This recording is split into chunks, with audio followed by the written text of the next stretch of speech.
mengingat masalah konflik berkepanjangan yang terjadi di tanah Papua bukan hanya soal kesejahteraan, sandang, pangan, dan papan, tetapi juga soal ideologi politik. Maka kami meminta kepada para duta besar negara-negara sahabat agar mendesak semua kubu yang berperang, yakni TNI, Polri, dan TPN-OPM, agar segera mengadakan gencatan atau jeda kemanusiaan. 2. Mendorong pemerintah Republik Indonesia agar segera pula membuka ruang dialog dengan orang Papua, dalam hal ini dengan ULMP dan JDP atau melalui JDP, Jaringan Damai Papua.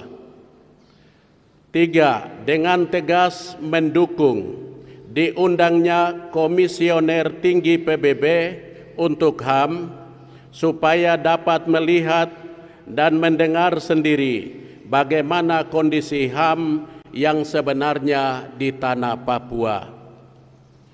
4. Mencegah terjadinya saling mempersalahkan dalam sidang PBB sebagaimana hal yang sangat akan memalukan kita.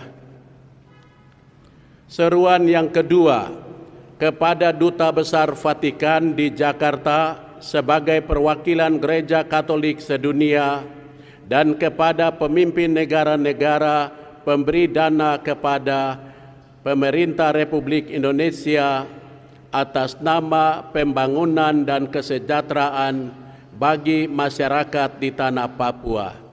Kami menyampaikan pesan bahwa sesudah 20 tahun otonomi khusus OTSUS di Papua, OTSUS ternyata gagal dalam tujuannya.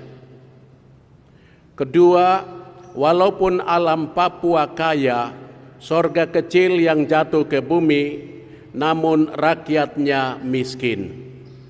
Hal ini diteguhkan dengan data dari BPS yang menyebut Provinsi Papua dan Papua Barat menepati urutan 1 dan 2 dari ke-10 provinsi termiskin di Indonesia dengan tingkat kemiskinan 28,6% dan 21,7%. Berdasarkan informasi ini, maka kami berseru kepada negara dan instansi pemberi dana demi pembangunan di tanah Papua agar dapat meninjau kembali bentuk kerjasama yang dibangun selama ini. Sebab yang terjadi di tanah Papua adalah pembangunan sarana fisik sebagai prioritas, penambahan pasukan organik hampir di seluruh tanah Papua. Di sana terjadi pemaksaan kehendak, tindakan kekerasan, pembungkaman ruang demokrasi, pembunuhan yang tidak ditindak, dan kriminalisasi terhadap awak media yang berbicara tentang kebenaran dan keadilan. Bahkan seruan para pastor pun dipandang miring, malah mereka dinilai sebagai separatis atau pendukung TPN-OPM.